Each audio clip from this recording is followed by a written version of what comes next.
need to be amplified. So I usually have a big mouth. So, but thank you very much for having me. And I'm a recovering agency person, so I was in the agency business for a number of years.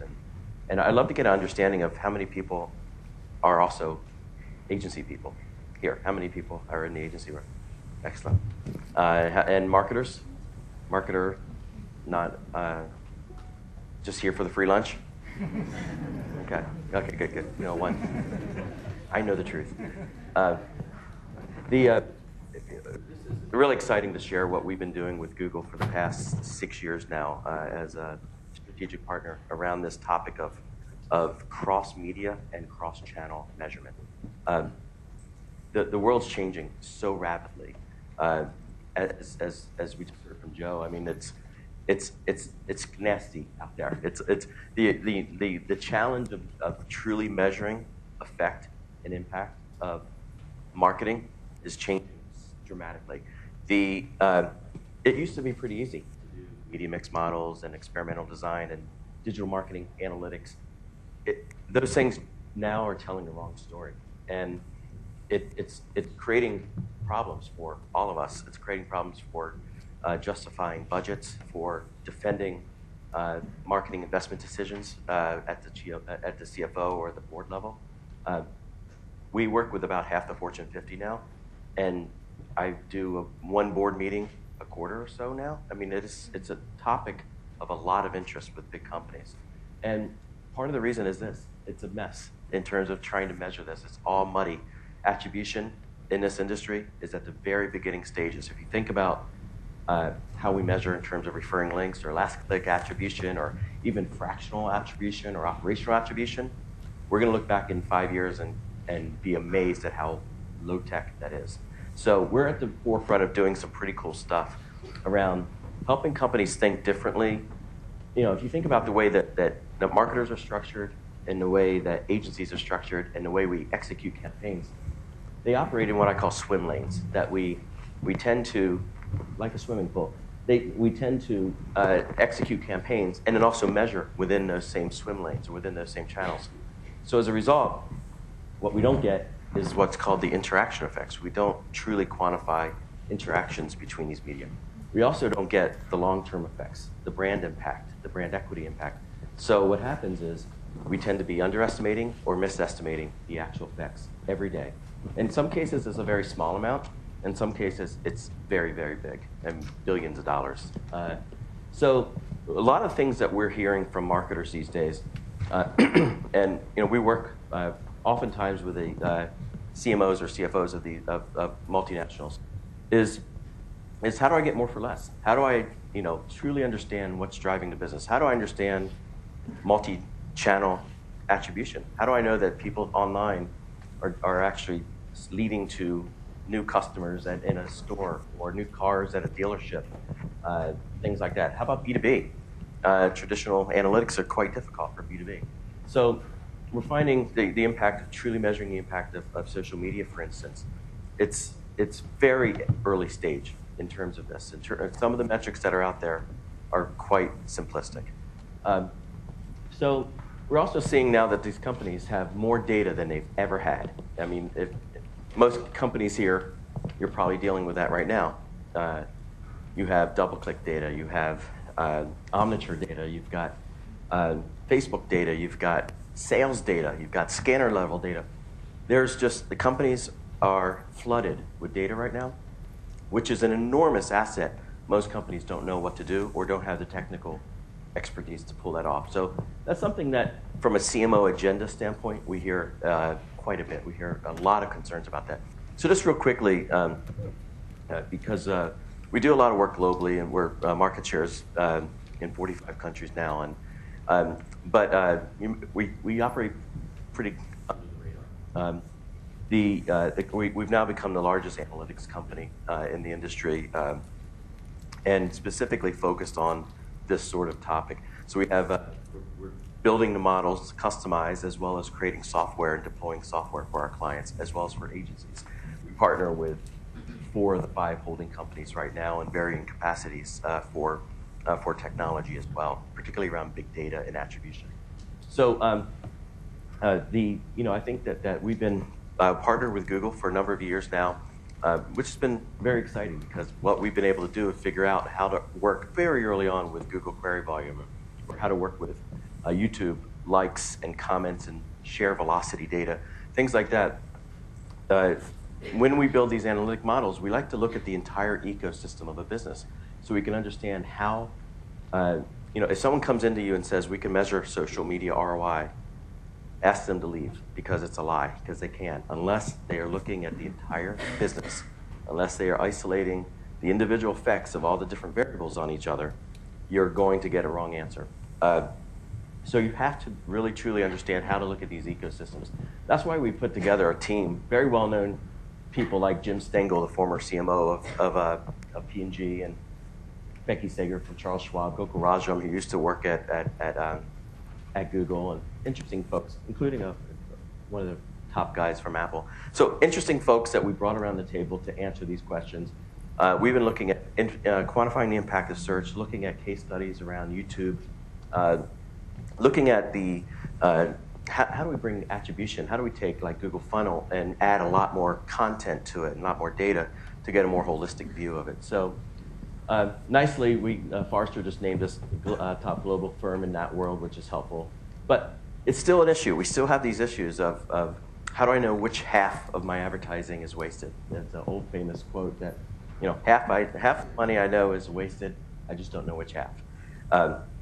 So this is a live example from a client who the different business units, the display team, the paid search, the SEO, and the email teams, actually assimilated what they believe the return on investment or the sales impact was of their activities. It added up to $345 million. They went into the CFO, and the CFO said, it's actually $250 million. So you're off by $95 million. Everyone was taking credit for the similar dollar, which is a problem. It's a credibility problem. So what we've been able to figure out how to do is look at how offline marketing, online marketing, earned media, factors like price and promotion and consumer sentiment, the economy, weather, all these variables add up and they impact the way we make business decisions or purchase decisions. That creates a direct effect on sales. That creates sales. Marketing drives sales, as we know. It also creates now indirect effects. TV campaigns spark search and discovery or social media data, social media activity or YouTube activity. That is very meaningful in terms of driving revenue. An example of that was a public case study that we did with Google for Expedia a few years ago, where Expedia was spending money on offline marketing and online marketing, and it was driving traffic to aggregators, TripAdvisor, places like that, which then ultimately led back to sales for Expedia. Expedia was giving all the credit back to the affiliates as opposed to actually understanding that they had a hand in that success in the first place. So looking at that ecosystem and linking it to not soft metrics like brand effect or brand awareness or purchase intent, but actual sales, linking it to volume sales, unit sales, profit, P&L. That's what gets us all a seat at the grown-up table with finance and the board, is when we can actually link all these activities to true P&L impact. So we're entering a whole new era that we all have to be part of. There's a lot of talk around attribution and optimization, but what we're finding is still a very simplistic techniques to measure these activities. We're finding that the math is usually wrong. We're finding that it's very digitally centric as opposed to looking at how the offline and the online interact with each other. They tend to be pretty bad at being predictive. So if you can't create models that are predictive, then you shouldn't create models because there's really no reason to do it. So we're finding that there's a need for much more truth into how these things are truly driving revenue, what the true cross-media and cross-channel effects are. And also, guess what? I mean, a lot of our clients have technology companies, for instance, that have big sales forces. You have to factor in sales force and incentives and dealer incentives and things like that into these models too, because they matter materially. And guess what? All of our marketing activities are impacting brand equity. They're actually helping drive value for the brand. So I want to take an example of we've got a very large library of case studies that we've done. That just email me and I'll send you a link to the site. But one of them that's an exciting one.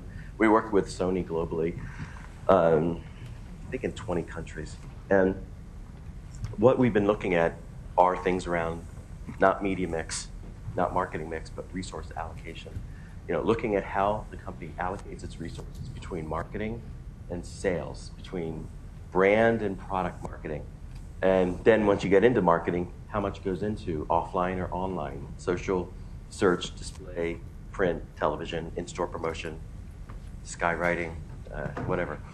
And so Sony's been an interesting one that has been a public case study that we can share today. Typical big brand sells a multi-channel. So measuring the impact of digital marketing on retail sales is pretty hard to do because you're not following a cookie. And so we have to use the analytics to actually quantify the effects of the digital marketing on the offline. Like many companies, Sony has spent a very small percentage of their budget on digital marketing. They spend a very big budget, as most companies do, on trade funds, trade allowances, or what's called MDF, or market development funds. And so the question becomes, is what's working? What are the levers that we can control to maximize sales of our product? That's at the heart of every question that we get from a chief marketing officer is, I want more visibility and more transparency into what's truly driving the business and then what I can control. So for instance, there are certain things that they can't control, like they have a big contract with FIFA that's allocated to them. They have to figure out how to activate that. So predominantly, offline media is where most of the money has been spent. So some of the things that we've been able to do is isolate the effects. We've built a very complex model that looks at multi-channel, multimedia, cross-media effects, multi-year, multi-country, multi-products. So imagine the size of this data set is enormous. The analytics have been able to very clearly isolate the effects of these different variables. And to the point where we can sit down with a client, and if they want to see the math, it's no black box. They can sit down and see the formulas. We can go very clear into understanding this is your data, these are the models, and here's what the results are. And once you see that, the clients really start to then move the money based on what's right for the business. And that transparency has been very, very critical.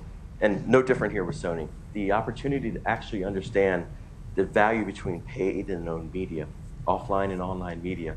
How are you pushing into their trade channel, into their sales distribution? It's really hard. So hundreds of variables go into these models. And by the way, the data gathering is not nearly as awful as you may think it is. It was 5 years ago. It was pretty bad about 5 years ago when we first started doing these companies. We literally used to get PDFs or faxes of data reports. Now it's not that bad. Now people upload to a common format to our technology. But the companies have gotten much more sophisticated about that. And the same with emerging markets. We do a lot of work throughout Asia Pacific, and the data quality and data volume is it really varies by business. But we like to get sales data. We like to get pricing data. We like to know when new products launched, website traffic, marketing activities.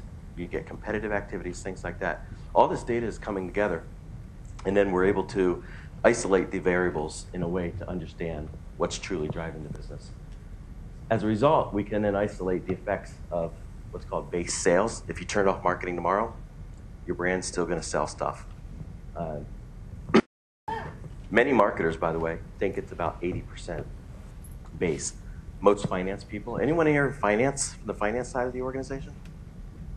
Okay. Many times the assumption is, well, if we turn off marketing tomorrow, we can still sell 80% of our sales by the end of the year. That's the typical, trajectory.